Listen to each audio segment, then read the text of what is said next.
back for yet another video, and we have all our fans here with us, the few of them that I have. Actually, I have a whole box of fans, but they are these type and not the fans like you guys that may or may not have subscribed to my channel. Not that it makes a huge amount of difference to me with my minimal profit margin. I'm not here for the money. Anyway, you've probably all seen my desk control panel in the background of a whole bunch of stuff. There's actually 2 or 3 parts videos I did a couple of years ago when I made this. When I'm soldering, one of the controls on here is an outlet fan, which you can hear sounds pretty horrible, and also an inlet fan that brings fresh air in, which also sounds horrible. This was a laser cut design with a few bits and bobs, and this little foil duct over here and everything. It's all starting to look a little manky and a little bit crappy. And the MDF that I laser cut and painted for it is all rotting out from under the window. So time has come to update it.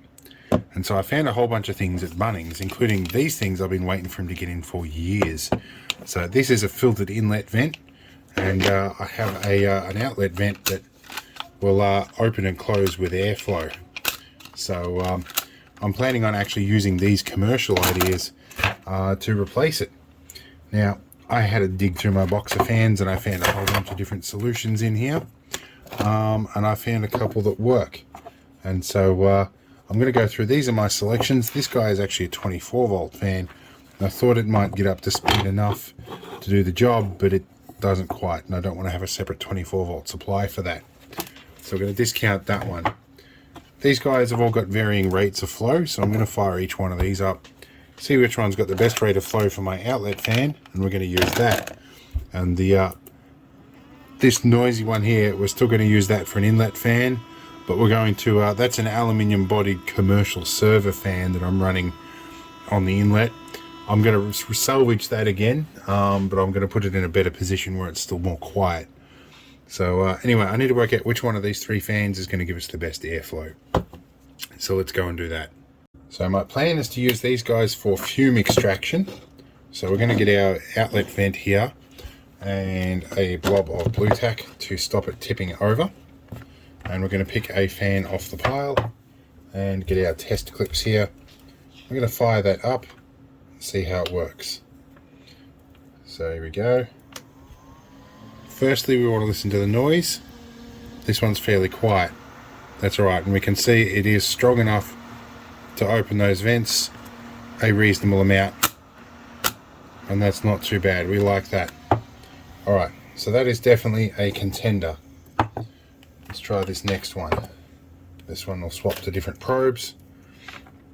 This is all the process I go through for all this equipment that's in the background. It's a lot of work sometimes. Try this one with plugged in probes. This one is exceptionally quiet, but how well are we going to open our vents? Not opening our vents quite as much as the other one. So we'll put that one on the back burner for now. Let's see, what else have we got? We have, it's the one we just tested. Let's try this one. Has bare leads on it. Put our little bootlace connectors, or not bootlace connectors, I forget the name of these little connectors. They're like a little hook that pushes out with your thumb on the end. I forget what they're called, but they're handy anyway. Alright, we've got this one, which is about the same noise as the other one, but seems to have a little bit more airflow. So I think this is our guy. We'll clean that one up and we'll use it. Now, these have all been salvaged out of stuff that would have otherwise gone to the tip, so I'm doing a bit of recycling here. I would very much like to mount this inside that cowl. Now, the thought is, do I chop a section out of this, drop it in here, or do I chop a section off the edge of the fan and slot it in there? Well, some of the stuff I've got is some rigid ducting to do the initial part of this, and this would almost fit in that rigid ducting. So I'm tempted to hide it inside the duct, but I'd love my fan to be in that module. It would make my life and my wiring a lot easier. So I think we're going to improvise a ducted fan by cutting down the plastic casing on this enough that we can get it inside there. And I reckon we're going to come fairly close to that, looking at the position of those screws, so or screw holes. So I might start chopping with a pair of flush cutters here and see what we can do. Okay, so we've got our fan mounted in there with minimal cutting and a couple of blobs of hot glue, because our project isn't complete without hot glue. And when we turn it on, the vents open up nicely and they do a fairly good job. Nothing is catastrophically damaged if the wind blows up against it and slams them shut. It should also stop the problem when I put that flexible duct, like this stuff in the background here, pushing up against the fan blades, which creates this noise. You can probably hear it in the background. It's the really horrible noise.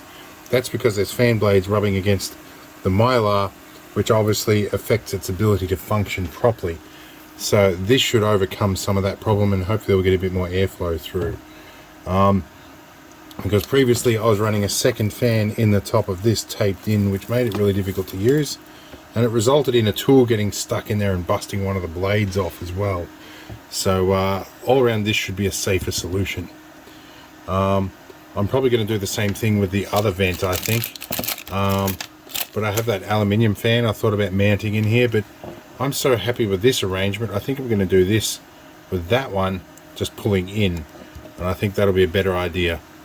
So yep, I might find my second choice for a fan, which I think was this one, and we might make that work as the inlet fan. Alrighty. Alright, so the inlet one was a bit more of a tight squeeze because of the dimensions of the fan and the way the moulding is made. But I got it in there, and luckily there is a bit of tolerance with the 100mm duct that I've used. But this one's moving a fairly reasonable amount of air in that situation, so I'm going to be happy with that. It's going to be enough to bring in a little bit of fresh air, and that's what I have it mostly for. Sometimes it gets very hot in here, or there's fresh air, or there's a bit of smell in here. I like to bring fresh air in, and I can bring vented air out, or solar fumes or whatnot out at the same time. Obviously I won't be running these two fans simultaneously because it will tend to pull fumes out and pull it back in the intake, but it's nice to have the options to turn them on and off. Now the ducting and everything for this and the plate to go in the window I'm going to have to make tomorrow, so I'll do that tomorrow, but for now we've got this side of things working. Alright, so it's the next day, we're outside having a look. This is my old vent system that I laser cut out of MDF a few years ago, and it's starting to get kind of fluffy and weather affected. And here's our fan here that's bumping into everything. It's not quite doing the job the way I'd hoped. And it is actually a fairly decent sized fan. We might be reusing that, but yeah, what we do need to do here is get this out and measure it up and get our measurements all correct, and then we'll try and make this out of acrylic or something better, I reckon. And yeah, so hopefully we can get better vents. Alright, so now we're in the workshop and we're going to fire up a few things because we need the laser cutter to cut some acrylic sheet out. I've had this moved out. I have to push everything back in a minute. We're going to laser cut some sheet. I'm not going to do my usual time-lapse montage with the laser cutter because I'm sort of time constrained at this point. So we're just going to get this cut out and we're going to jump straight to the finished product. And yeah, hopefully it will look good. So let's see how we go. Alright, so we're cut. Hopefully it cut through. It doesn't feel quite like it has. I did slow it down a bit, but anyway, hopefully I've done my measurements right and this will work properly. Let's get this out of the cutter. Alright, so this is some leftover offcut material, and I'll turn the Minecraft sounds off in the background. I'm doing a little bit of unmanned mob farming there. Anyway, I made this hole a little bit more less round, or a little bit less round, because I had to squeeze this fan in and it deformed the hole a little bit. We're going to test fit all this stuff before we go to the trouble of cleaning up all this acrylic. This is all offcut stuff. Right, so the mounting holes are good. That extra size fits around there just nicely. I love being able to custom cut stuff. Now this other one is going to fit through here fairly nicely, and they're going to sit okay. Now we've got our other section that just went MIA. I'll put it down the side here. This will be taking the big mylar tube for my air conditioner vent. So they look like they're all going to fit nicely. My joining flanges are going to overlap without interference, which is nice. So now we give these a bit of a clean up and clean some of the old glue off, and then we shove it into the window. See how we go. Alright, so we're mostly assembled here. We've got everything in. I've got the vents in the correct position. We'll whack our vents through that. Minecraft in the background again.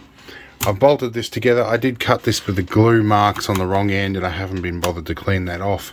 But that's not going to matter a whole lot. Not many people are going to see this anyway.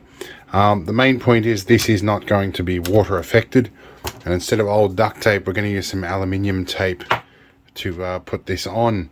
So it should be pretty good. And then we'll have to get some wiring out and wire these fans up as well. So let's get that sorted and get it in and have a look at the final product. Alright, and here we are, the final product.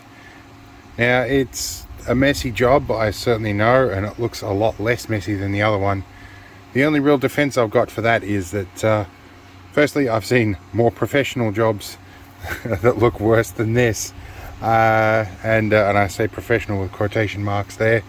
And secondly, you know, this has really just got to bring vents. I don't know, I can't think of any real defense for it looking messy other than I'm lazy at the moment. So I guess it is what it is.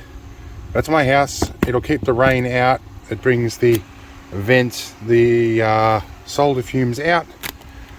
This if there's a wind, it'll stop blowing air and rain back in onto my desk. This is nicely filtered. It should stop sucking bugs through, and that just brings a bit of air into the other side. So on those really hot days where I need a bit of air in there, I can turn that on. Generally you can hear them both running at the moment, but generally I wouldn't run them together because it would suck that straight back in there again. This is air conditioner vent that's got to be replaced at some point. So but that hole will accommodate the new vent. More importantly, this is not going to weather quite so rapidly, and the driving rain we've been getting won't blow in underneath that. But anyway, we're going to go inside. We're going to do something a little bit smoky and see if it actually extracts the fumes out, and that's the important thing. So let's go check that out. Alright, so we're over here next to one of our soldering stations. This good old Weller iron is having some problems with the tip and the element. I need to fix that. However, the Chinese one at the moment should generate some smoke. You can see if we're soldering, it should draw all that flux smoke and lead filled smoke back up out the vent, which is exactly what it's designed to do. Just good, and from a reasonable distance. So I've got a decent bit of airflow there. So that's pretty much working as intended. And this is on a little lanyard here that I can adjust up and down and move around wherever I want. I have a bunch of hooks around the place so I can position it where I need to. But mostly that's going to work. And crucially, I can turn it off and I can bring a bit of fan air in as well, which I was just running at the same time. Most importantly, it's a whole lot more quiet than the previous setup, which will be good for when I'm filming, because sometimes that buzzing sound was getting annoying. And people actually had made note of it in the past. So it's now quiet, albeit slightly messy looking, but it's still more quiet. So I'm happy with that. So let's carry on with the next video. Hopefully it'll be less messy and a bit more professional. See you in the next one, guys. Have fun.